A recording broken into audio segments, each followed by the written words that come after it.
언제적 얘기니까 윤석열 전 대통령 구속돼 있는데 윤 어게인이 가능하지 않잖아요. 부정선거를 인정하는 사람도 없잖아요. 근데 아직도 이걸 생각하고 있기 때문에 좀 한심해 보인다 말씀드리고 저는 장동혁 대표가 윤석열 전 대통령 면회하겠다. 그리고 윤 어게인 뭐 이런 극단적인 발언을 통해서 강성 지지층을 얻어서 당대표 됐어요. 그래 당대표 됐으면 변해야죠. 아직도 언제까지 강성 지지층만 보겠습니까? 당내부에서 여러 가지 비판을 하는 것은 맞지만 그러나 무조건 그렇게 맹목적인 비판을 하는 것은 좀 어폐가 있는 것이고 예. 어쨌거나 많이 하지는 않을 겁니다. 제가 지도부에 물어보니까 많이 하지는 않을 것이다. 최소화해서 강한 메시지를 낼 것이다. 그리고 뭐 여러 가지 여론도 볼 것이다. 이렇게 하기 때문에 어제 좀 제가 지금 비판 좀 했다시피 조금 심한 말이 있었습니다만 예. 앞으로 좀 그런 것은 좀 조절도 할 것이고 장소 설정 그리고 뭐 인원 동원 이런 부분에서 조금 기술적으로 더 나은 모습을 보이면서 국민들에게 예. 지금 여당이 잘못하고 있는 것 그리고 대통령께서 잘못하고 있는 부분에 대해서 강한 메시지를 좀 던져서 수당 말살 특검합법 대통령은 거부하라. 대한민국이 인민 독재로 달려가고 있습니다. 이제 하다 대법원장을 제거하겠다며 쓰레기 같은 정치 공작까지 감행하고 있습니다. 저는 이재명을 대통령이라 부르지 않습니다. 자유를 지키기 위해 극단주의는 악이 아니라고 했습니다. 대한민국 지키기 위해 기꺼이 극단을 택합시다. 우리나라 주적이 어딥니까? 그렇게 북한을 뭐 하면서 되돌아오는 소리는 뭐 지난 정권들은 삶은 소대가리라는 소리나 듣고, 예? 놈들 아닙니까 정말? 예? 자기 집회에서는 발언의 수위가 높습니다. 그런데 어제 발언은 또 너무 높은 거 아니냐 이런 지적인데 두 분께 여쭤볼게요. 저 대구에서 보수의 심장이라는 대구에서 집회를 한 거는 지지층 결집하려는 의도가 있었을 거예요. 그 효과가 났다고 보세요?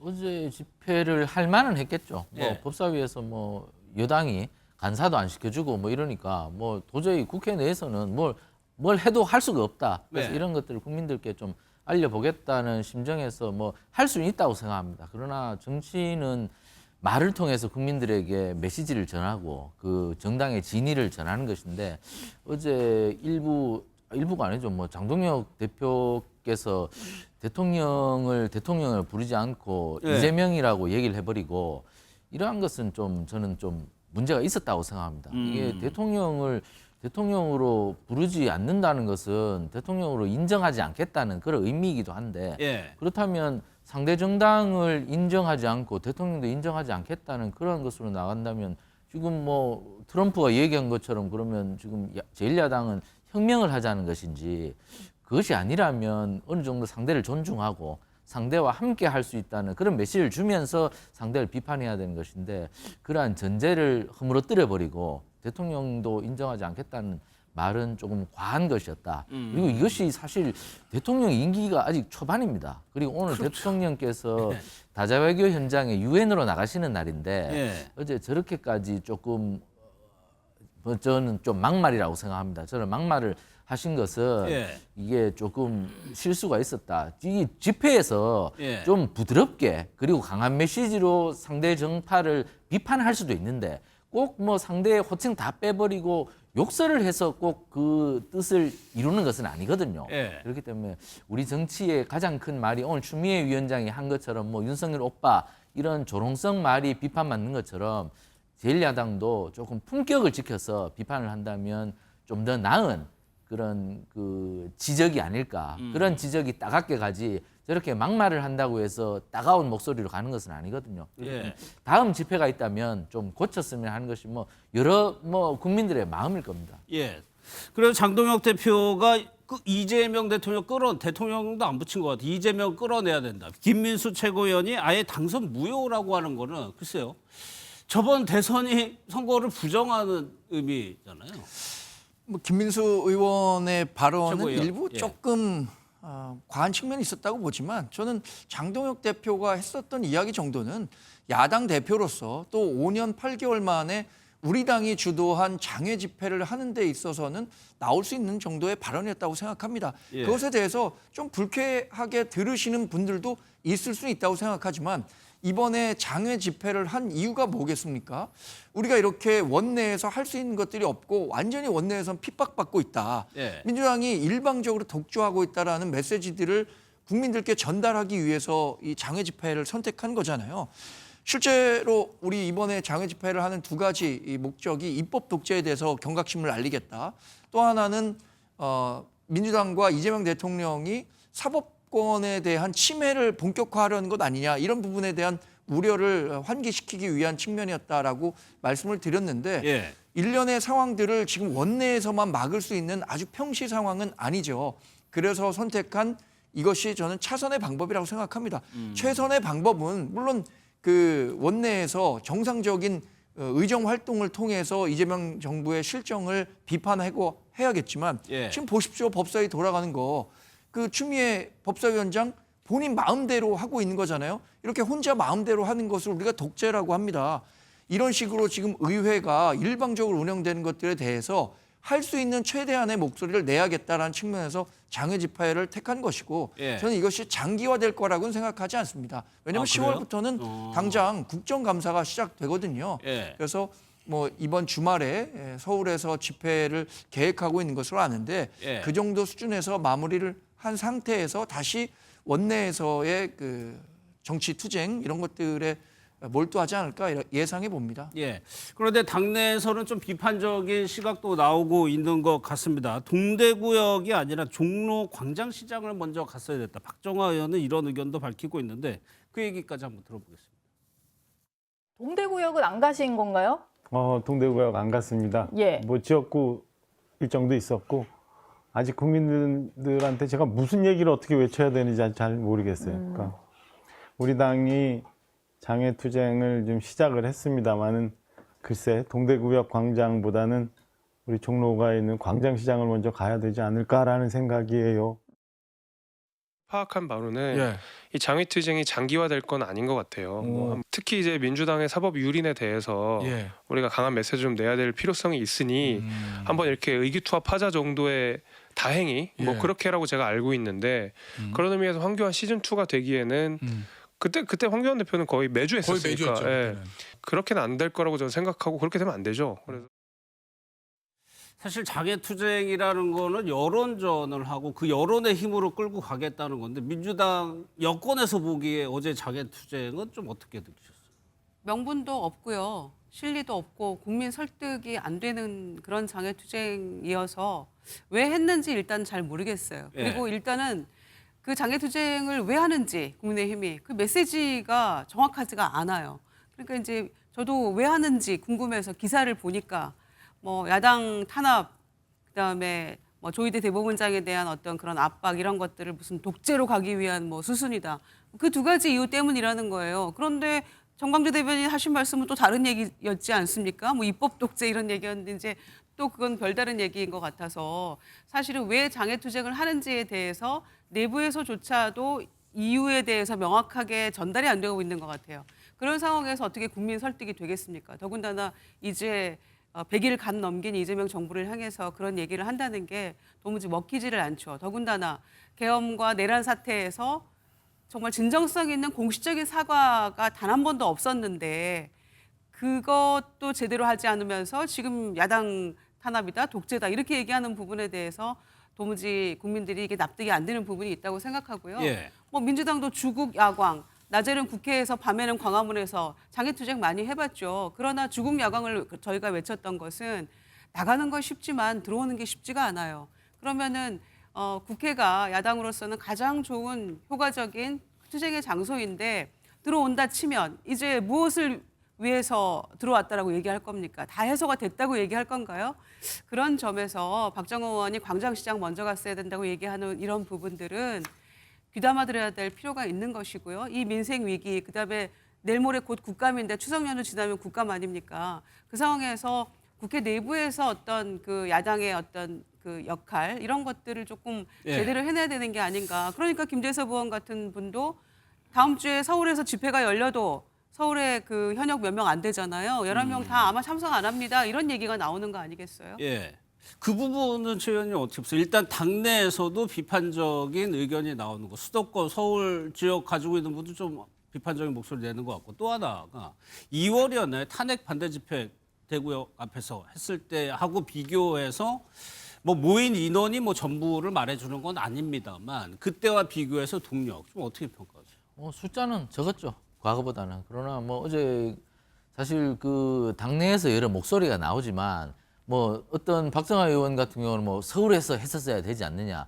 어제 근데 토요일, 일요일 서울에서 대단히 행사가 많았습니다. 뭐 마라톤 행사 같은 것도 있었고 예. 그렇기 때문에 사실상 장소를 획득하기가 매우 어려운 점이 있었습니다. 그런데 지금 제가 그 의원들한테 물어보니까 지금 그 국회의사당에서 한 2번 정도 장애 집회를 했어요. 그렇죠. 그렇게 했을 때 보면 당원들의 목소리가 매우 밖에서 우리가 목소리를 좀 외쳐야 된다 이런 여론이 있었답니다. 그렇기 때문에 지금 지도부가 움직이고 있는 것이다. 그리고 대구에서 한 것은 여러 가지 전국적인 장소 상황도 감안한 것이다. 전국적으로 장소 상황을 보면 행락객들이 많이 모이는 곳에서 그분들 밀어내고 저렇게 장애 집회를 할 수 없는 거지 않습니까? 그러니까 여러분들의 교통이나 그리고 행락객 나서는 분들의 불편을 최소화하는 그러한 장소를 또 정했고 그리고 또 쉽게 모일 수 있는 곳을 정했고 이러한 지도부 차원에서 기술적 측면도 있었기 때문에 당 내부에서 여러 가지 비판을 하는 것은 맞지만 그러나 무조건 그렇게 맹목적인 비판을 하는 것은 좀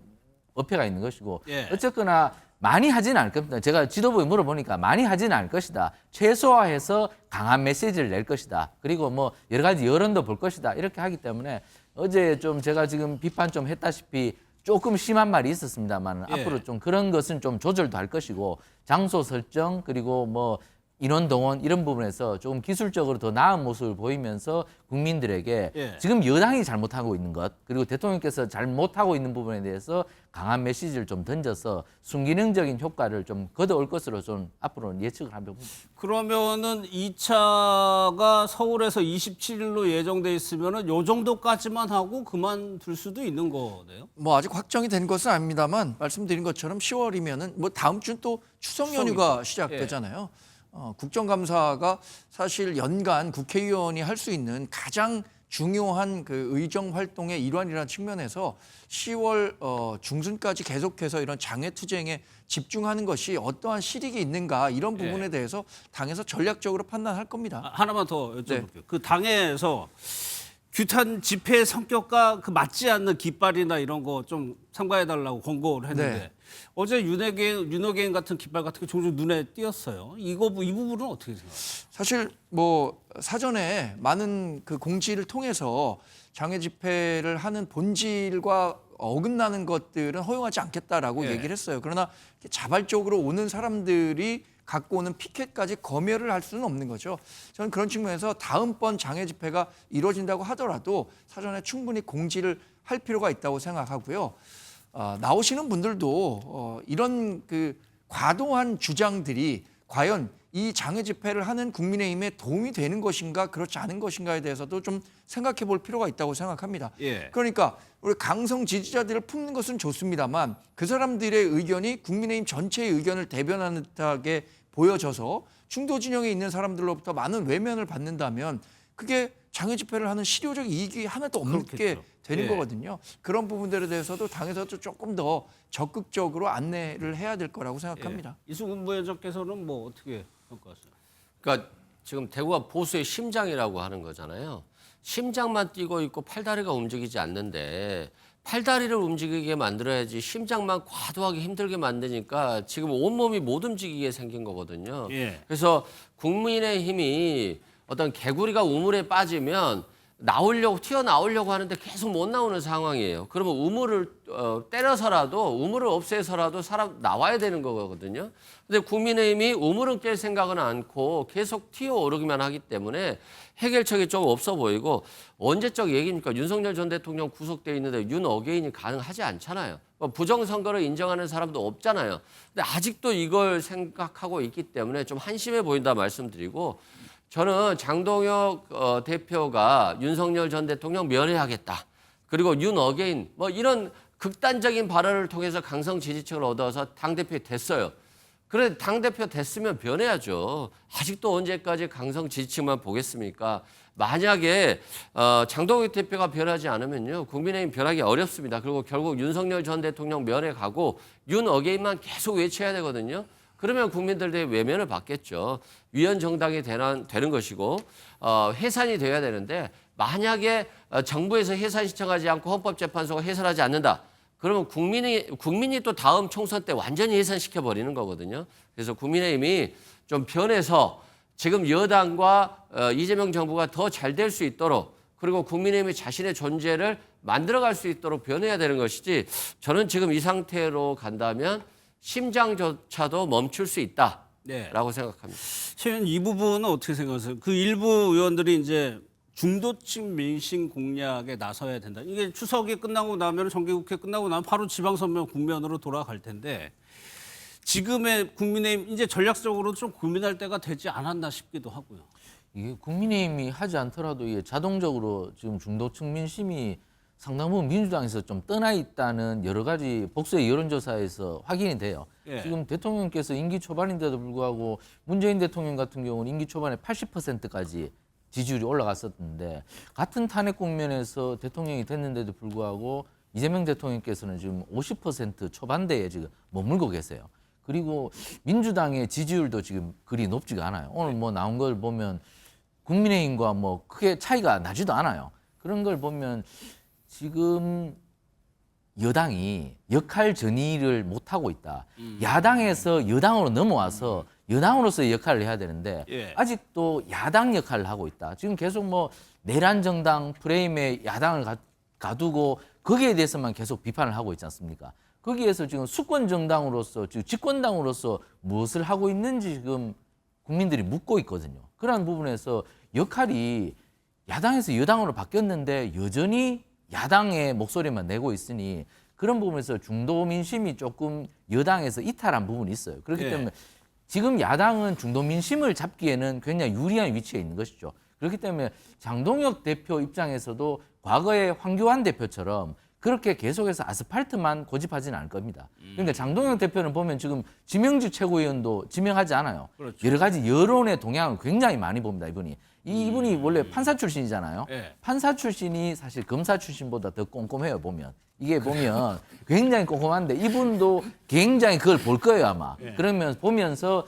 여론의 동향을 보면서 자기가 야당을 어떻게 이끌어 나갈 것인가 볼 것인데 중도 민심을 잡기 위한 여러 가지 기술적인 전략을 수립하고 있을 겁니다. 그렇기 때문에 지금 제1야당 국민의힘이 저는 조금만 좀 더 노력한다면 예. 중도 민심으로 다가가서 내년 지방선거에서 과거 2018년 지방선거처럼 참담한 참패는 당하지 않을 가능성이 높다. 그러니까 장동혁 대표가 저는 지금 뭐 어제 조금 험한 말씀도 하셨습니다만 예. 저렇게 머물지는 않을 것이다. 중도를 향해서 한 발 한 발씩 나가면서 그러나 지지층도 챙기는 그러한 투트랙 전략을 가져갈 것이라고 예상하기 때문에 예. 중도를 잡는 데는 아마 기술적으로 굉장히 좀 노력을 할 것이다. 저는 이렇게 예측을 합니다.